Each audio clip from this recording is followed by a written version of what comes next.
उनके सुपरविजन में रीट की परीक्षा कराई गई। जब बाबूलाल कटारा को मुख्यमंत्री जी नामजद करते हैं और अब जब बाबूलाल कटारा के लोग ये बयान करते हैं कि 1.5 करोड़ रुपए दे के मैं सदस्य बना, और उसके बाद ब्लैक मनी का सर्कुलेशन सामने आ जाता है। भूपेंद्र जी जो आज फरार हैं, वो जो सोशल मीडिया संचालित करते हैं मंत्रियों का, तो निश्चित तौर पर अब कांग्रेस इसलिए बुखलाई हुई है कि अब दूध का दूध और पानी का पानी होगा और असली किरदारों के चेहरे से अब नकाब हटेगा, सारी बात सामने आ जाएगी।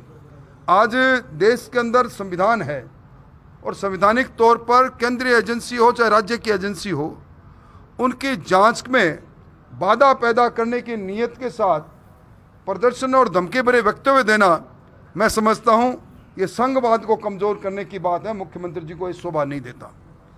दूसरी बात ये सिद्ध हो गई कि अब किसानों की जमीन की नीलामी पर अब कोई सवाल नहीं बचा।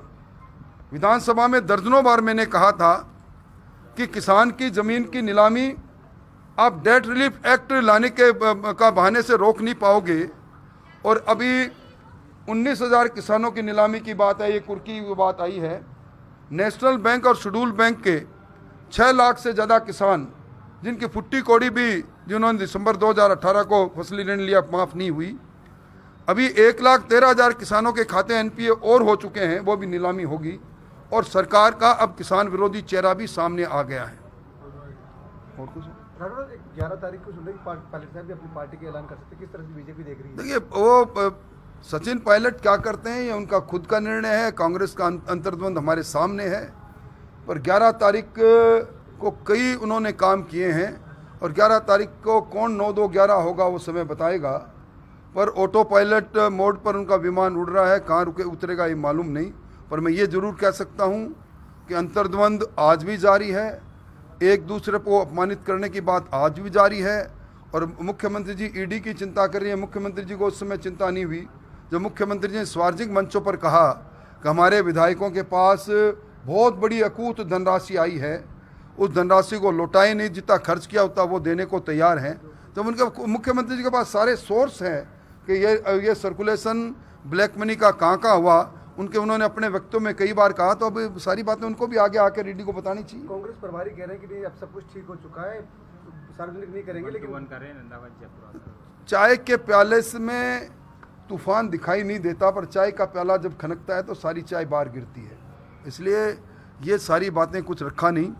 आज भी आप देख रहे हैं सचिन पायलट के वो मुद्दे, जिन मुद्दों को लेकर उन्होंने जन संघर्ष यात्रा की थी, उन्होंने अपनी ही आरपीएससी को संदेह के घेरे में और भ्रष्टाचार के आरोप में जड़ा था।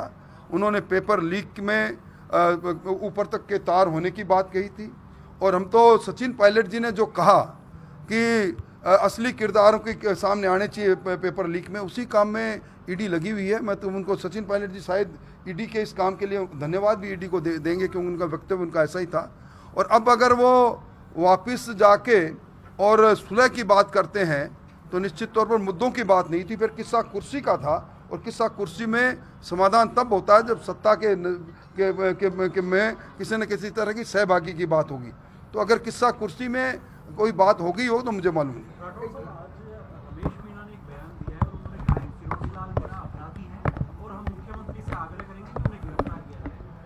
अगर रमेश मीणा जी जो मंत्री हैं उनके पास कोई प्रमाण है तो निश्चित तौर पर देरी किस बात की है।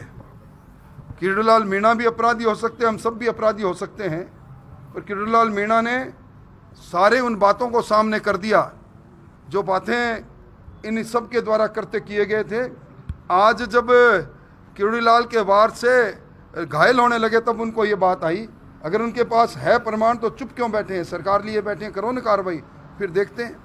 चुनावी साल में तो ईडी आती है। चुनावी साल की बात नहीं, जब कभी इस प्रकार के कृत्य होंगे तो एजेंसी अलग अलग समय में आती है।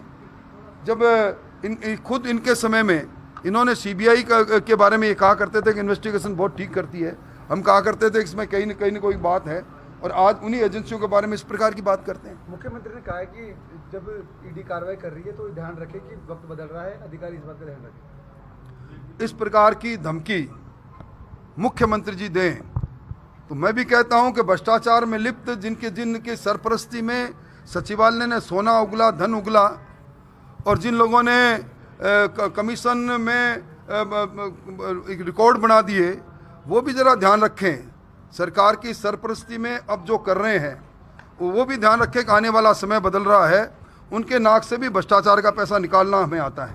कल सिरोडा मीणा जी ने कहा कि आईटी की जो घोटाला है उसमें सचिन पायलट साथ आते हैं तो वो उनके साथ पदयात्रा निकालेंगे, कई नेताओं को उन्होंने न्योता दिया। आप क्या कहेंगे कि पायलट का जो प्लेन है क्या वो यहाँ लैंड कर सकता है? मैं उस बारे में कुछ कह नहीं सकता, पर पायलट साहब ने जो भ्रष्टाचार के खिलाफ मुद्दे उठाए हैं, बुनियादी मुद्दे, उन पर उनको खड़ा रहना चाहिए। अगर वो उन पर खड़े नहीं रहते तो इसका मतलब है कि वो किस्सा कुर्सी के